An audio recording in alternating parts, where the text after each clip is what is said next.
frecuencia y menor gravedad. Y el tipo 3, que está asociado a los climas más templados, usualmente acá en la primavera, a menudo se da en lactantes y es capaz de producir infección respiratoria baja. O sea, los bronquitis o las y el virus para influenza 4 tiene un rango de gravedad que puede ser leve. El más frecuente que ocasiona es el para influenza tipo 1. Frecuentes tenemos a la influenza tipo A y ocasionales tenemos a la para influenza tipo 2 y tipo 3 con la fase iniciante de virus incitado respiratorio, metadenovirus, coronavirus, adenovirus y rara vez también tenemos a la influenza tipo B, rotavirus, virus, ecovirus, herpes. Entonces, como les mencionaba, típicamente es la triada, ¿no? Disfonía, tos perruna y estridor inspiratorio. Ojalá se pueda reproducir el audio porque el que escucha un grupo en algún momento lo va a saber diagnosticar siempre, porque es muy similar a los sonidos en el paciente. Y recordamos siempre que es precedida de un cuadro catarral.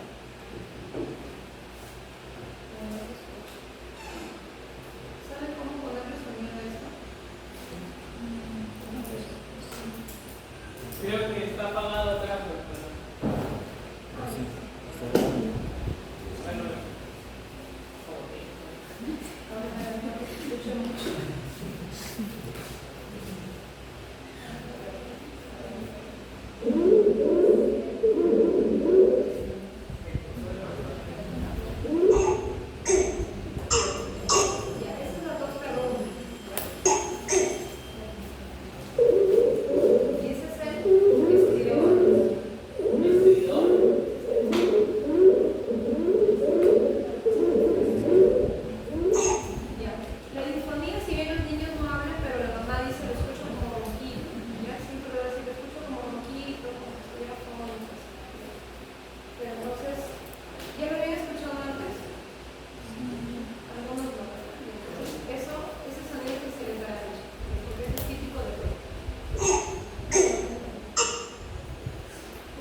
Primero tenemos en la escala de West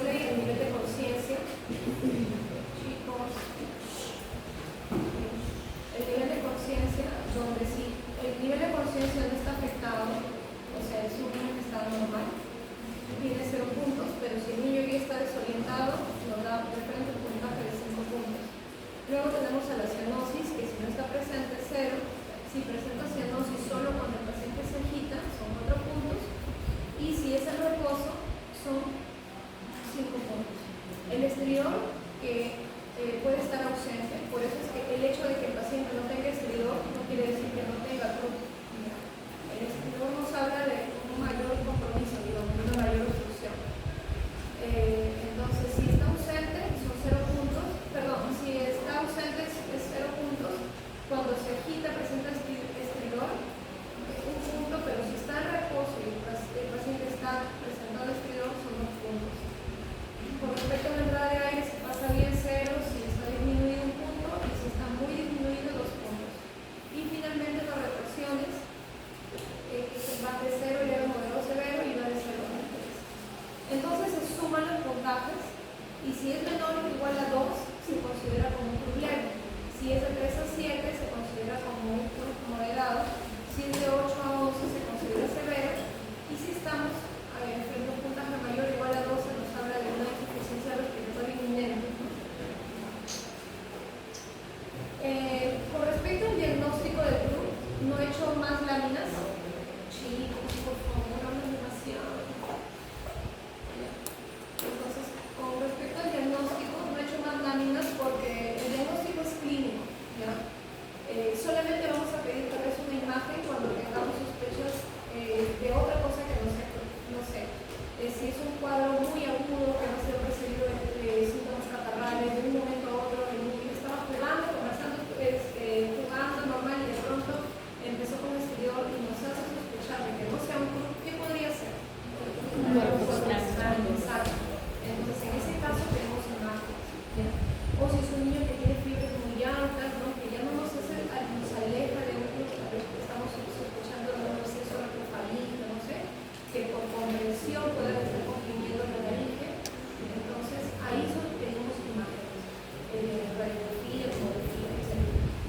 Pero si no, el diagnóstico es tratamiento clínico.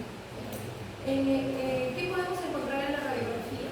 Eso, ¿no? El signo de la aguja, que se da por un estrechamiento de la luz.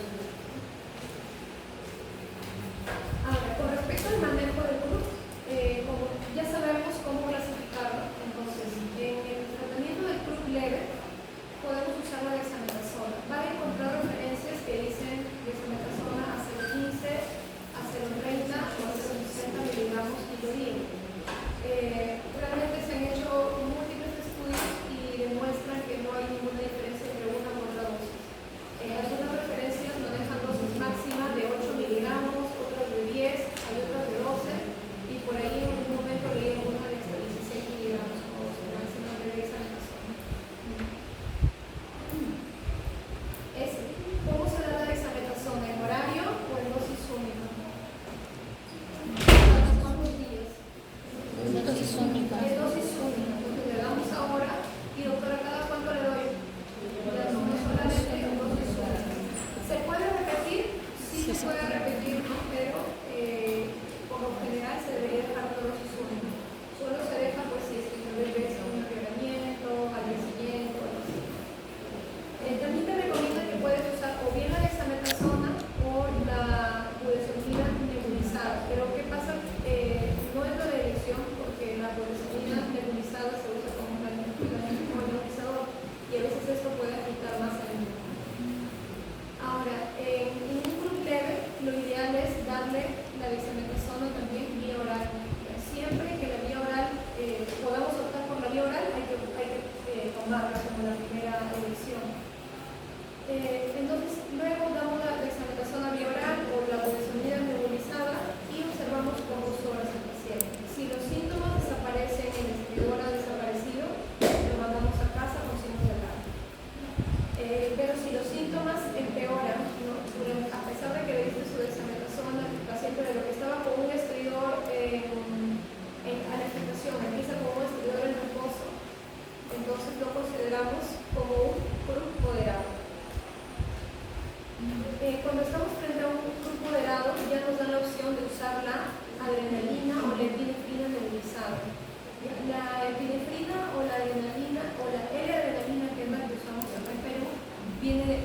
miligramo en un mililitro.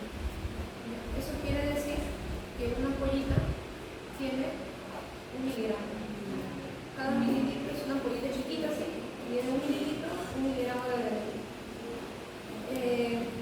La dosis que usamos, bueno, en esta guía nos dicen 3 mililitros, ¿no? Nos dan como un promedio, pero la dosis que usamos es de 0.5 mililitros por kilo, hasta un máximo de 5 mililitros o 5 miligramos. Y lo completamos con 10 mililitros de suero hasta 10 mililitros. O sea, ahí llenamos 5 mililitros de adrenalina y lo completamos con 5 más para completar bien. Si le estamos dando, le toca por su peso 3 mililitros, le completamos con 7 para llegar a 10 mililitros. Y todo eso se le coloca para poder nebulizar. También se le da la dexametasona, igual a la dosis de 0.15, 0.60. Hay algunos artículos que te dicen, si es leve, usa 0.15. Si es moderada, usa 0.13. Si es severa, usa 0.6. Entonces, en algunos no te dan diferencia de eso, no te dicen, puedes usar cualquiera de los dos. Cualquiera de esos dos son válidos dependiendo de la literatura que veas. Igual se da la dexametasona vía oral si es que el paciente tolera vía oral, si es que no está muy agitado, pero si es un paciente que no tolera la vía oral, está muy irritable, está muy taquineico, pues está vomitando, optamos por la vía intramuscular o endovenosa. Y también podemos optar por budesonida nebulizada 2 miligramos. Entonces, luego dice observar por 4 horas. ¿Por qué creen que varía la diferencia si acá observamos por 2 horas y acá observamos por 4 horas? ¿Alguien alguna idea?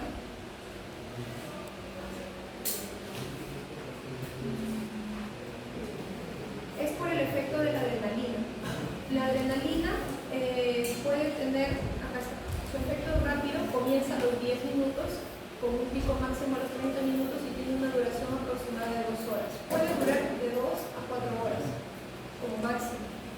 Y tiene una recidiva clínica precoz, lo que se consideraba como un efecto rebote, ¿no? Mal dicho, un efecto rebote. No es un efecto rebote, sino es que el efecto de la adrenalina ya pasó, ¿no? Y luego vuelven los síntomas. No siempre, en algunos niños ya les da chance de que la dexametasona empiece a hacer efecto, porque la dexametasona ¿en cuánto tiempo empieza a hacer efecto? A las 2 horas. Y puede durar mucho más de 2 horas.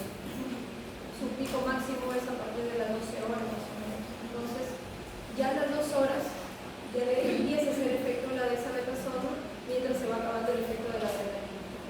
Entonces, es que por eso que por lo menos se tiene que observar 4 horas. No puede nebulizar a su paciente y remitió, listo, vaya a casa. No. Tiene que observarse siempre por lo menos 4 horas. Entonces, después de que lo observaron, si los síntomas remitieron, yo les pido, pues se va a casa con signos de alarma, con soluciones. Si los síntomas persisten o empeoran, se puede repetir la dosis de adrenalina o se puede hospitalizar, ¿no? Y se hospitaliza al paciente.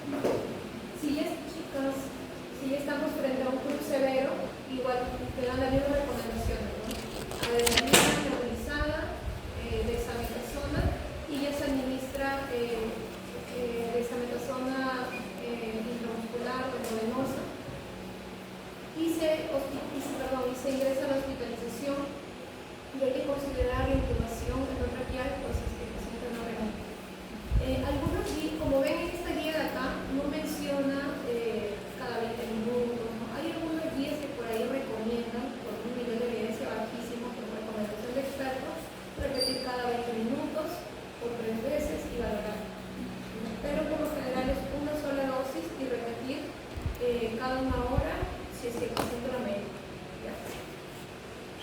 ¿Qué pasa si este niño fracasa? Está con un cruz severo y está con mucha dificultad respiratoria, no mejora. Hay el riesgo de que se agote, como vamos a ver más adelante, tiene un criterio de insuficiencia respiratoria. Se le tiene que intubar, pero lo recomendable es intubarlo con un tubo endotraqueal más pequeño del que le corresponde al suelo. No digamos, si le corresponde 3.5, le intubamos con un tubo número 3, 0.5 menos lo que le corresponde.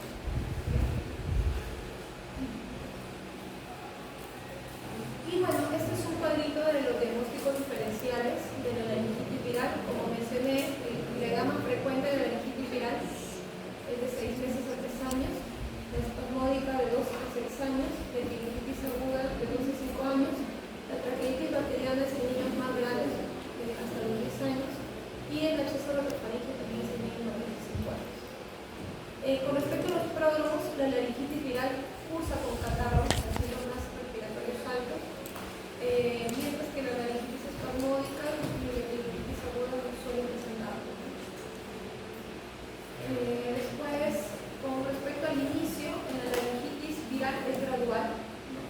En la laringitis espasmódica es brusco, en la epiglotitis aguda también es algo brusco, en la traqueitis bacteriana puede ser variable, puede ser de duración de unos días como de semanas, y en el acceso retrofaríngeo sí es un poco más lento. Después, con respecto a la fiebre, lo que les decía, la laringitis viral puede dar fiebre como no, y no suelen ser fiebres muy altas, pero sí estamos frente a una traqueitis bacteriana o una epiglotitis aguda, la fiebre sí va a ser alta.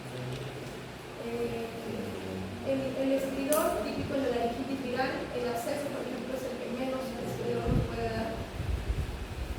Después, con respecto a la postura, pueden tener todos una postura normal, excepto la epiglotitis aguda, que tiene la típica posición de así es.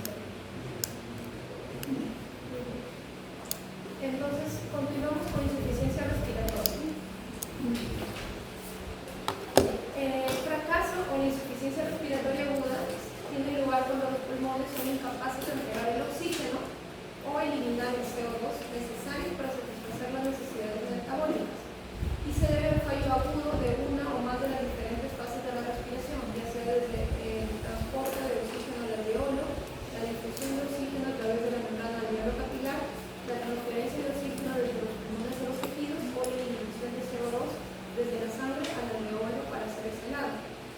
La gasometría se caracteriza por una presión arterial menor a 50 con un filo ambiental y en ausencia de shock intracardíaco, y por un PCO2 mayor o igual a 60 con acidosis respiratoria concomitante. Entonces, esta es la definición gasométrica que, como vamos a ver, es el gol estándar para definir una insuficiencia respiratoria aguda. Pero hay que recordar que no podemos en la medicina ser tan, digamos, no necesariamente necesito la presión de oxígeno menor a 50, porque hay otras cosas de las que nos tenemos que fiar. La instauración de un tratamiento precoz y adecuado depende más de la determinación de la causa subyacente y de la evaluación clínica y evolutiva del niño que de los marcadores gasométricos, ¿no?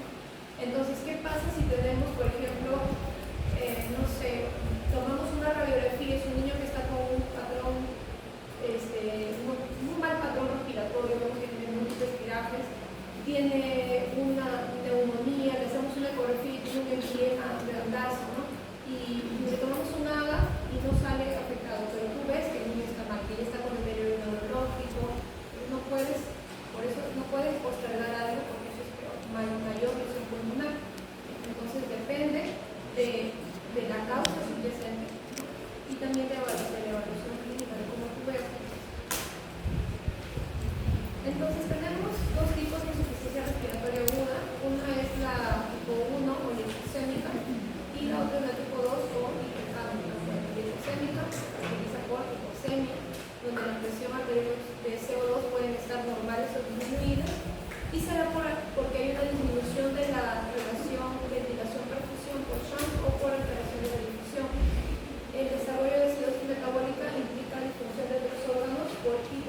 la primera motoneurona, también porque hay afectación del asta anterior, en caso de poliomielitis, afectación también de la segunda motoneurona, de la unión muscular, y también están por aumento de la vía, por el aumento de la resistencia de la vía aérea, como la obstrucción laringea, croup, epidiotitis, y también el caso de los pacientes renales.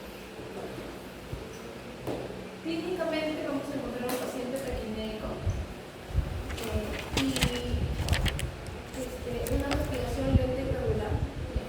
Entonces, la taquimia es algo que sí lo van a presentar, pero cuando nos encontramos frente a una respiración lenta y regular hay que tener mucho cuidado, porque esto me habla de un agotamiento muscular, de agotamiento de los músculos respiratorios.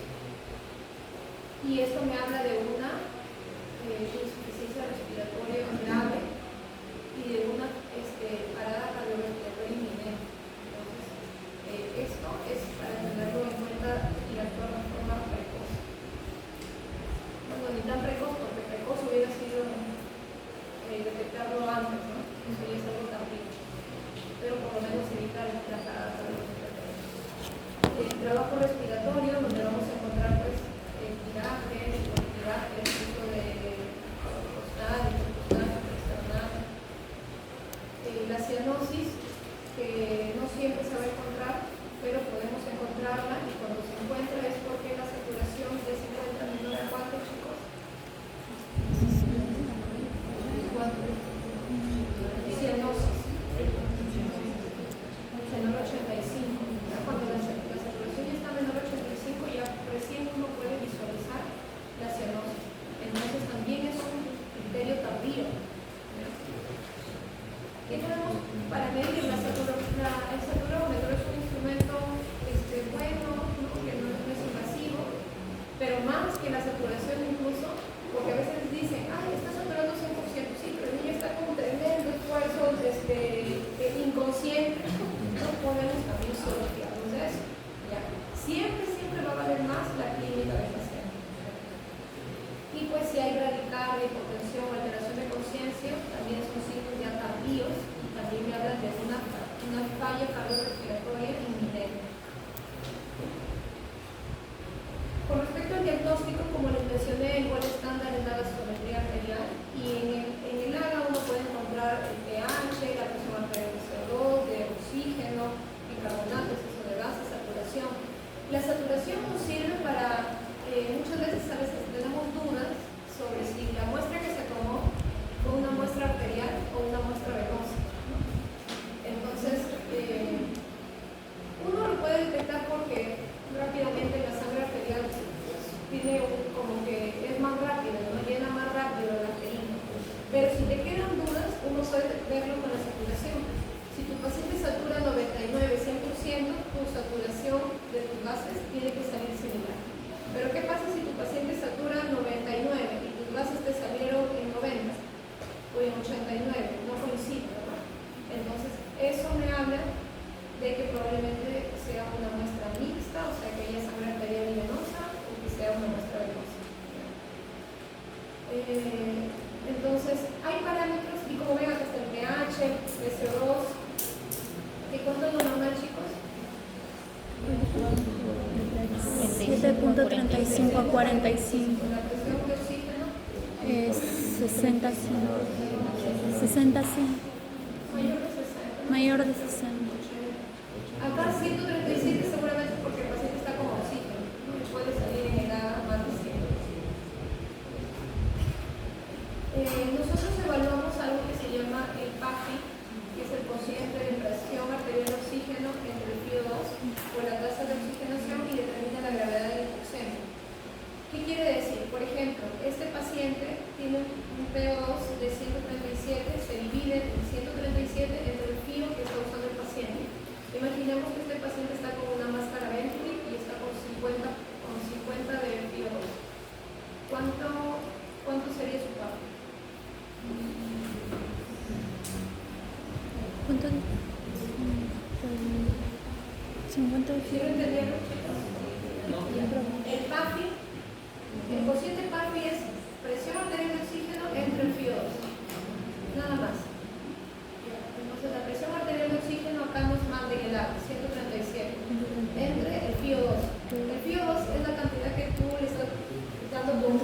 paciente. Por ejemplo, si ahorita me toman un AVE, está de 137, ¿cuál sería mi PAFI?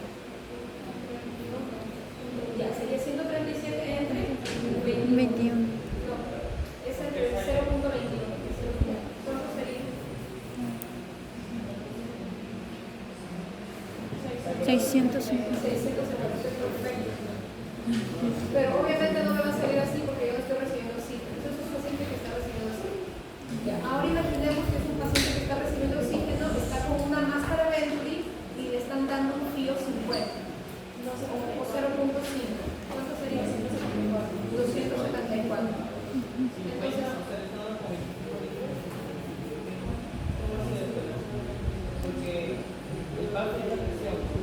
no, el PAFI es la relación.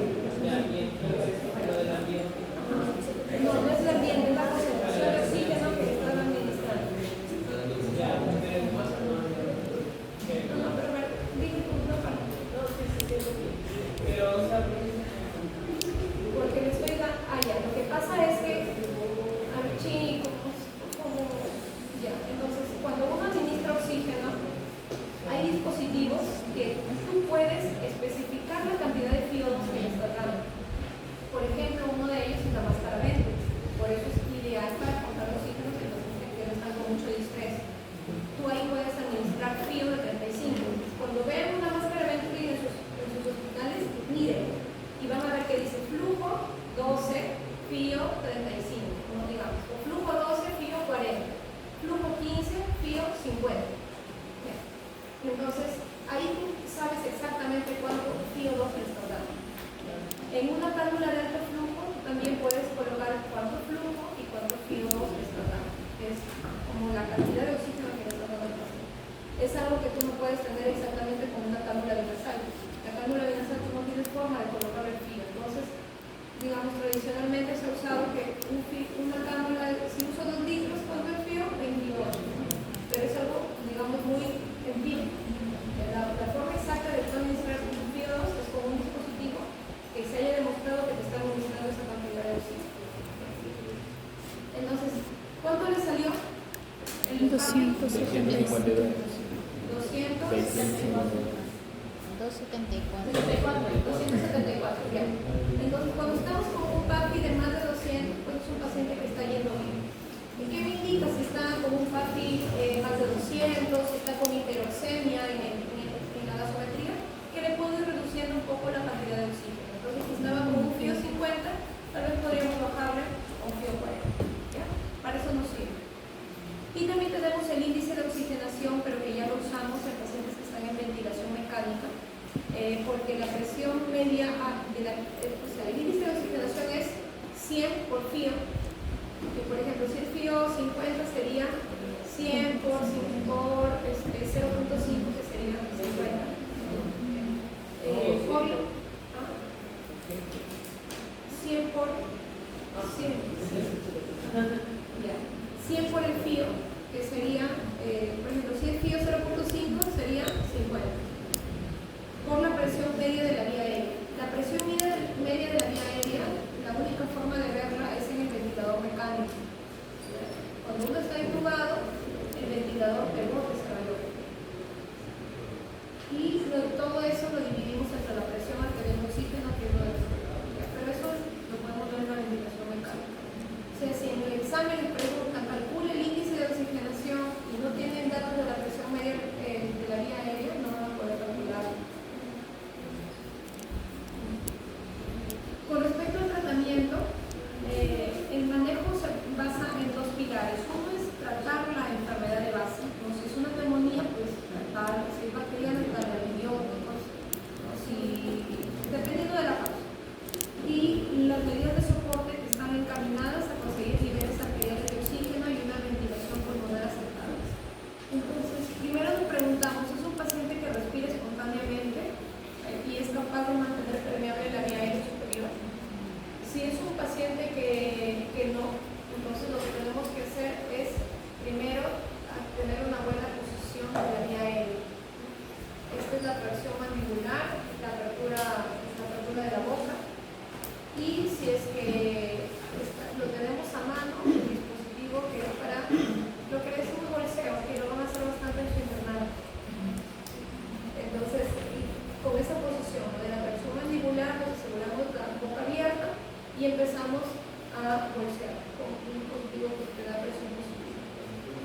continuamos con la oxigenoterapia. Por si acaso, chicos, esto de acá está conectado obviamente a oxígeno.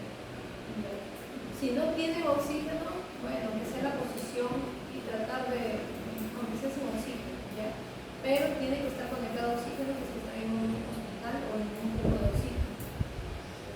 La oxigenoterapia es el tratamiento fundamental de la herida hipoxémica y el objetivo es que la presión arterial de oxígeno sea superior a 60 y la saturación de oxígeno superior a 90 o a 92.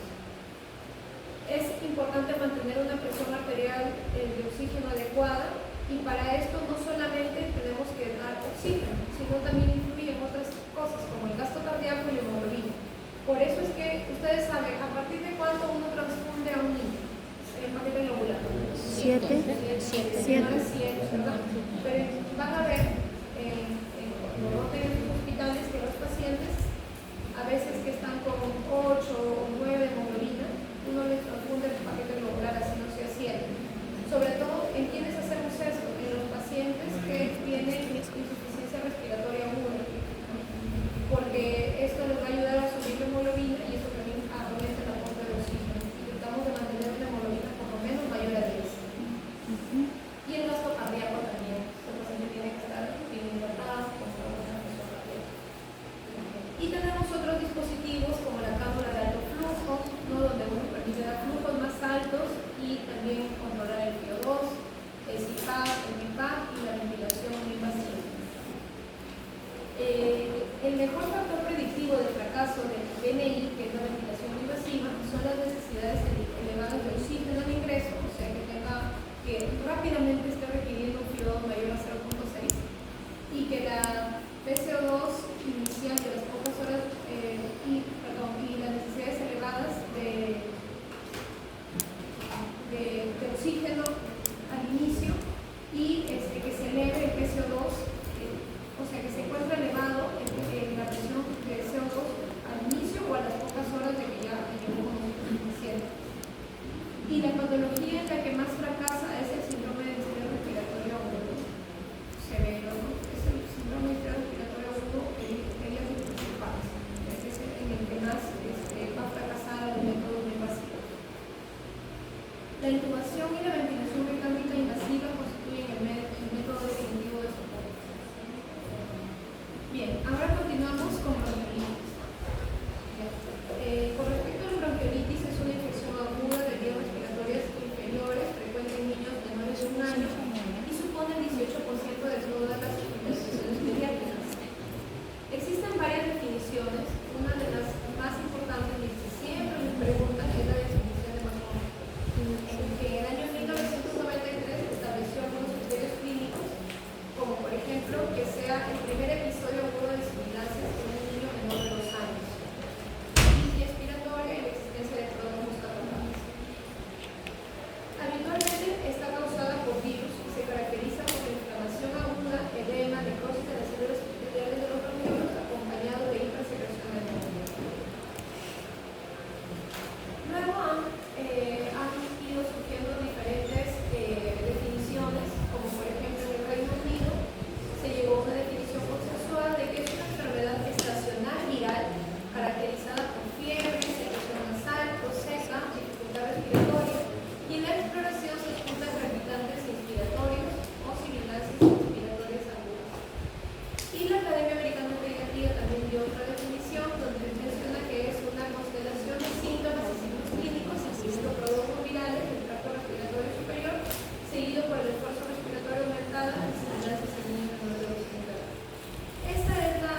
Y algunos estudios describen mayor severidad de la enfermedad, pero otros revelan un uso clínico menos grave en aquellos niños en los que tienen más de un virus respiratorio grave.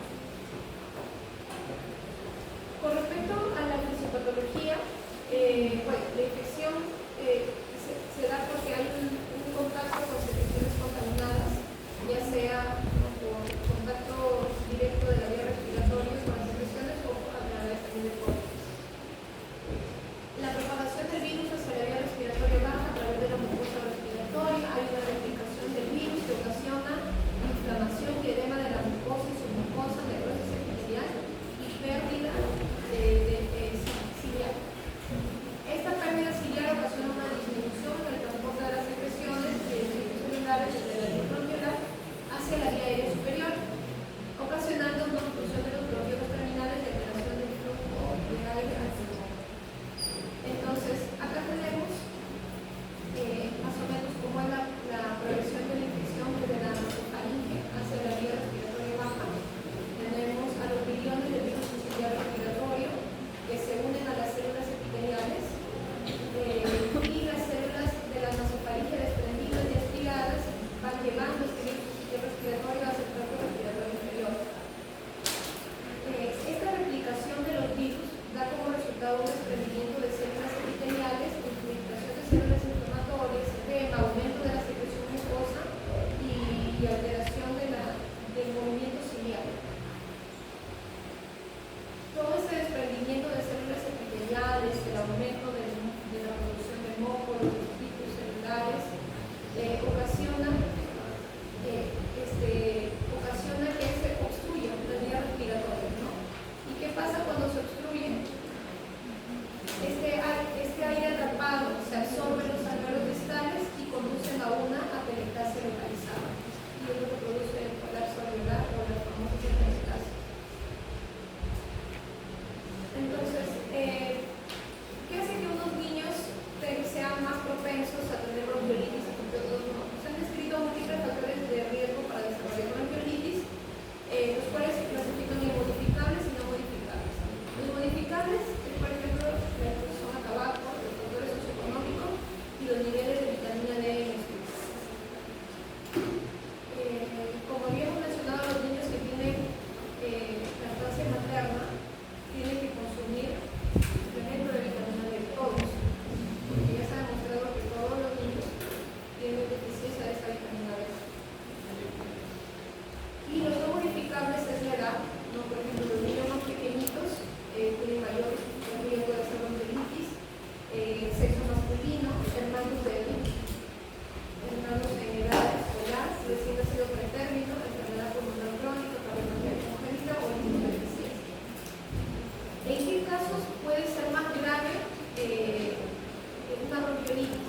Por ejemplo, en aquellos recién nacidos prematuros, en aquellos que tienen menos de un mes o un mes y medio, niños que no toman lactancia materna, que tengan alguna inmunodeficiencia o que tengan alguna enfermedad cardíaca, alguna enfermedad congénita o alguna enfermedad pulmonar crónica. Y bueno, las manifestaciones clínicas, como les mencioné una vez más, en este cuadro también típicamente se caracteriza por tener un inicio de síntomas catarrales, tos, menorrea, estornudos, puede ir como sin fiebre, y luego aparece ya la tos persistente, que suele ser seca, en accesos o paroxística. El paciente puede tener irritabilidad, rechazar la alimentación o presentar vómitos, taquipnia, dificultad respiratoria, que alcanza su máxima expresividad en 24 a 48 horas, las sibilancias y crepitantes, y recordar que la apnea puede ser el síntoma más llamativos en pacientes menores de un mes. Dentro de las manifestaciones clínicas, tenemos primero acá a un pacientito sano, ¿no? Un niño sano. Este es más o menos un dibujo anatomopatológico de cómo es un bronquiolo normal y su lumen con sus células epiteliales, los alveolos por el costado. En algunos pacientes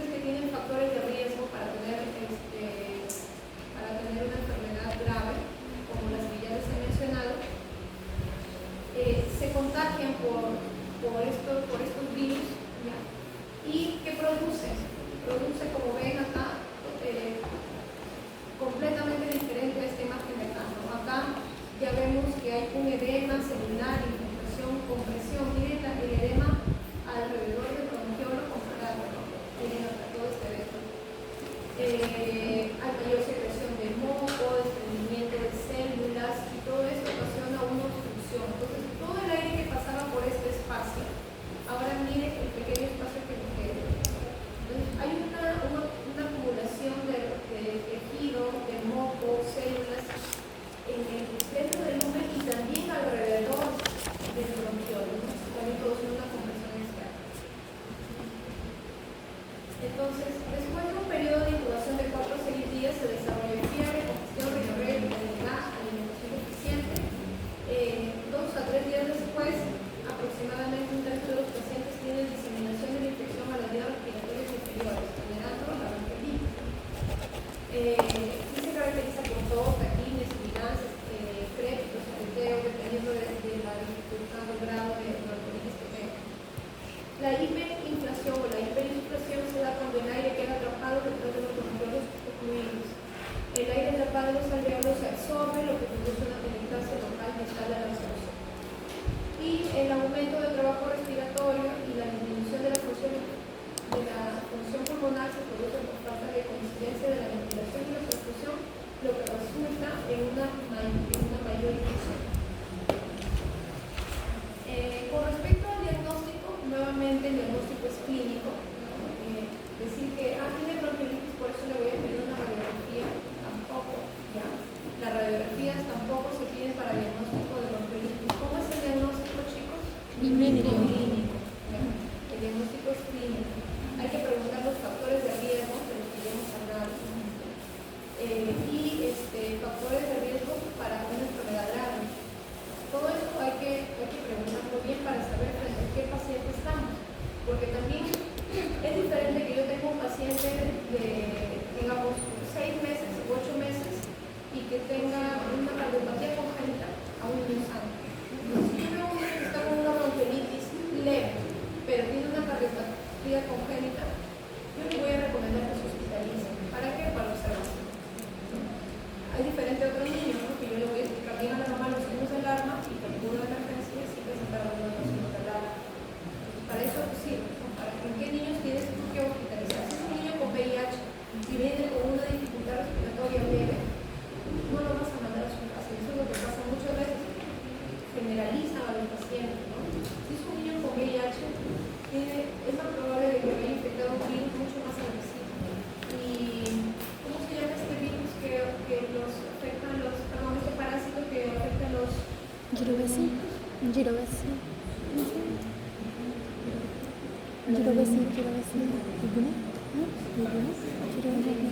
llama?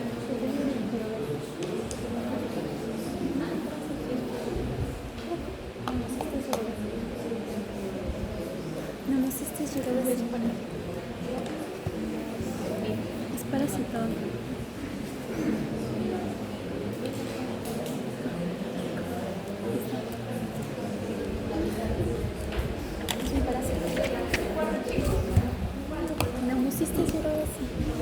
Namocystis girovesi. Exacto, neumocisis. Entonces, es progresivo, ¿no? Es rápidamente progresivo. Tú lo ves ahorita respirando suave, y en unas horas ese niño ya está intubando. Entonces, uno tiene que saber en qué pacientes sí y en qué pacientes no. Entonces, para eso es importante que ustedes tengan en cuenta cuáles son los factores de riesgo, ¿no? Para la congénita, pacientes que tienen displasia pulmonar, que tienen fibrosis quística, anomalias pulmonares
caso si hay cianosis, si hay o no hay cianosis, la frecuencia respiratoria que va de 30 a 60 y la frecuencia cardíaca que es menor a 120 o mayor a 120.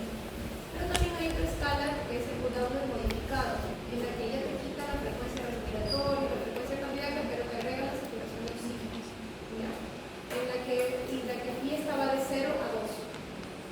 Entonces, en esta, la saturación mayor o igual a 95 PO2 ambiental. En un punto es la saturación mayor a 95, de 95 a 92, perdón, pero más de 92 con frío ambiental. Y 2 puntos es si la saturación es menor a 92. La frecuencia respiratoria, recuerda que antes era menor a 30, ahora es 50, 60 y mayor a 60. Y las sibilancias es leves, agudo de expiración o en inspiración y expiración, o si son audibles en fonoendoscopio. Y también usa la musculatura accessoria. Entonces se saca un puntaje, se suman los puntajes, y si es de 0 a 3 puntos, hablamos de una bronquiolitis leve. Si es de 4 puntos a 5, una bronquiolitis moderada, y si es mayor o igual a 6 puntos, una bronquiolitis grave. Bueno, ¿qué signos, qué datos clínicos me hacen sospechar de que el niño son indicadores de gravedad, ¿no? De que el niño está grave? Uno, si hay rechazos a los alimentos o intolerancia al intestino, si el niño está letárgico, si hay historia de hambre, si está taquimédico para su edad, y si hay aleteo nasal, tiraje grave, presencia de líquido o cianosis. Luego, exámenes complementarios, como les dije, no está justificado la realización rutinaria de exploraciones complementarias, radiografía, nutritivo, ni gases, nada de eso. ¿Ya? El aspirador nasofaríngeo para la detección del antígeno del virus respiratorio hospital o otros virus que niños previamente estaban con un primer episodio de bronquiolitis es necesario. Y la mayoría de las veces el resultado de estos test no cambia el manejo ni el diagnóstico de los niños con bronquiolitis diagnosticada localmente. Y eso es cierto. O sea, si uno le viene a detectar que virus o esto, lo puedes hacer. Pero el virus que sea, no lo voy a mandar. Ya es el mismo manejo. Solamente a veces uno lo hace por epidemiología, si está buscando de algún brote epidemiológico de algún virus. Básicamente por eso. Pero que requiera tampoco. Entonces, ¿en qué casos sí pedimos una radiografía? Porque sí pedimos, ¿no? Cuando el niño, en general, para cualquier patología pulmonar o respiratoria, si es que tú ya estás hospitalizando a un niño, en esos casos sí está indicado una radiografía. Porque si lo estás hospitalizando es porque está fracasando primero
Y este de aquí, este estudio, nos habla de, por ejemplo, en todos los pacientes menores de 3 meses tienen que hospitalizarse.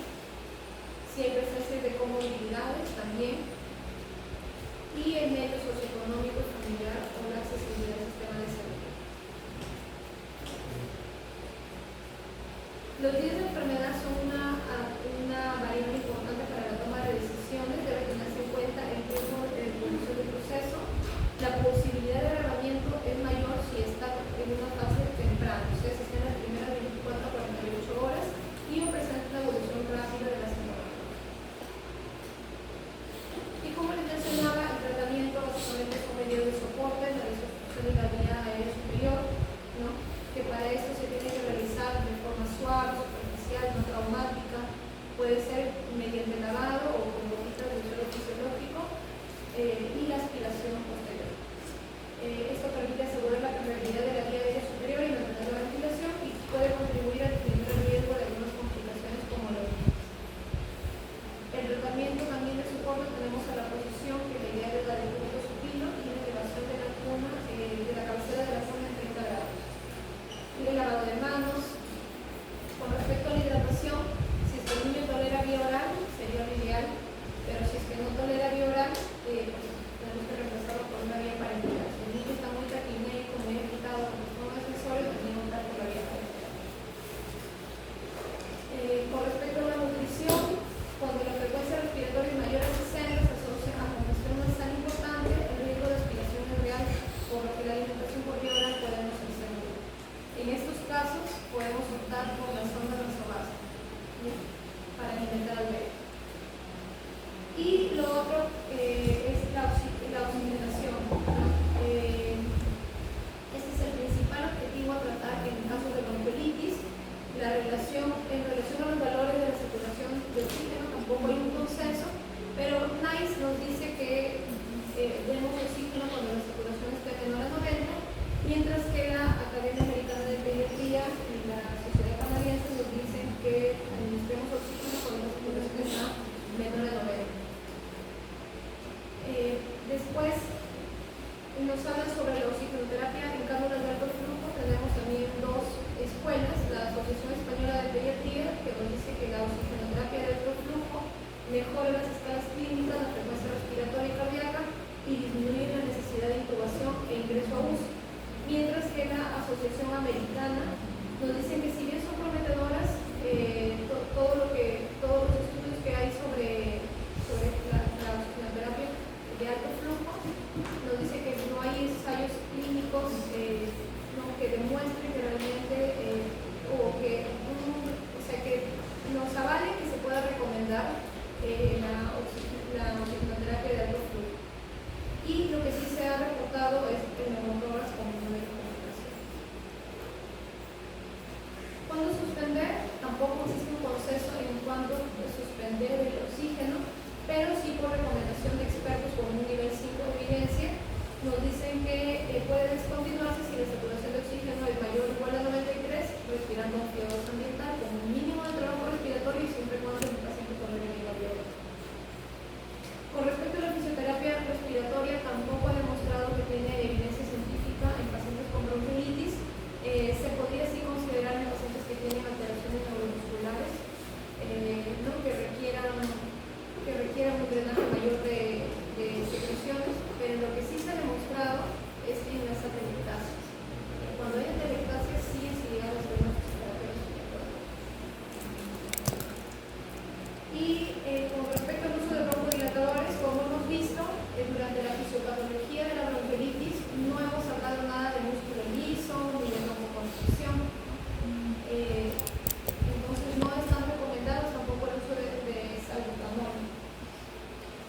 Radomski et al. Analizaron 30 estudios clínicos randomizados con 1992 muestrantes y demostraron que no hubo mejoría en la saturación de oxígeno ni el contagio clínico, tampoco disminuyó el ingreso hospitalario ni la estancia hospitalaria, por lo tanto no son efectivos. ¿Ya?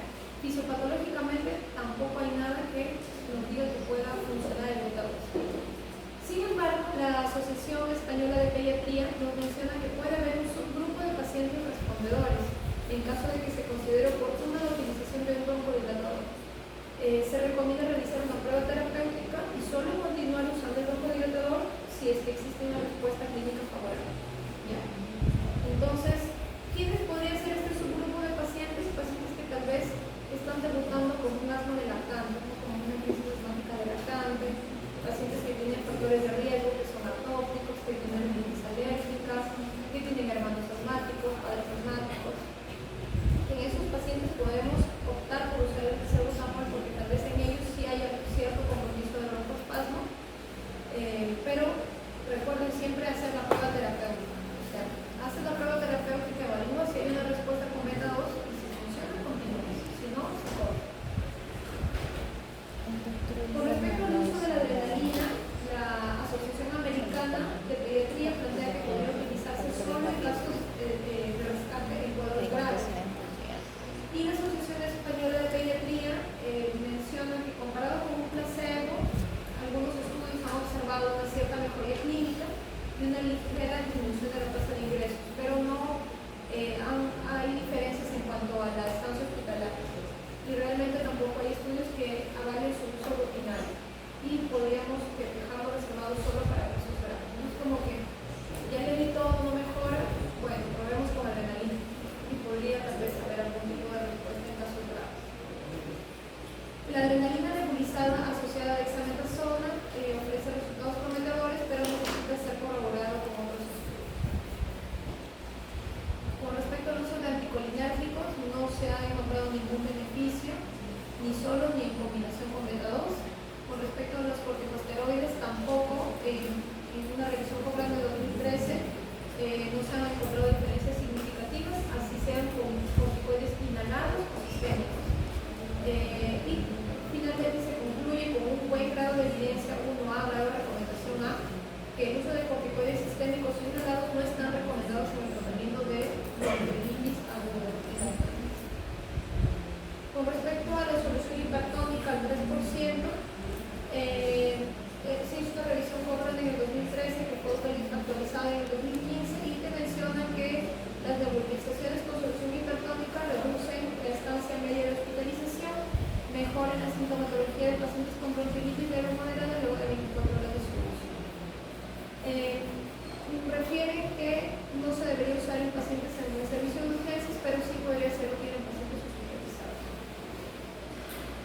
Hay otros estudios que hablan también sobre la solución fisiológica, que en comparación con la solución hipertónica no hay ninguna diferencia significativa en su uso. O sea que es lo mismo usar solución fisiológica que solución hipertónica al 3%. Nebulizante. Con respecto a antitusígenos descongestionantes, no se recomiendan, al contrario, ya el uso de antitusígenos puede generar que se acumule mayor secreción, moco en los alveolos y producir focos de neumonía. Con respecto a los descongestionantes hemopolíticos, no existe evidencia científica que avale su uso. Antibióticos tampoco se usan, es una infección viral, solamente en aquellos niños en los que sospechemos de que tienen una coinfección bacteriana. Es, por ejemplo, un niño que está con cuadro de bronquiolitis, tú le diagnosticaste su bronquiolitis y está con su dificultad leve, por ahí sibilantes, y dices, ay, bronquiolitis, pero a los 2-3 días empieza con fiebres altas, ¿no? Mayor tos, entonces puede que sea un niño que haya tenido bronquiolitis y que se haya solo infectado con una bacteria. Entonces, en esos casos, casos antibióticos. Las bronquiolitis comunes, por ejemplo. La ribabilina es un agente antiviral de amplio espectro que no se usa de forma rutinaria, solo en algunos casos graves, y se ha demostrado que puede reducir la duración de la ventilación mecánica, los días de estancia y los días de estancia en el hospital. El Lerios, también que se ha empleado como medicación de rescate, la verdad que ninguno de estos dos lo usamos en el ámbito hospitalario, de forma rutinaria, ¿no? Nunca lo hemos usado. Para dar de alta, un paciente que sature mayor a 94 sin oxígeno suplementario y que sature más de 94 de forma mantenida durante 8-12 horas incluyendo el sueño, porque recordemos que durante el sueño la saturación baja mucho más. Que el niño que tenga un ingesto superior al 75% de lo habitual, una frecuencia respiratoria 70, sin evidencia de distrés respiratorio en aumento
eso ya.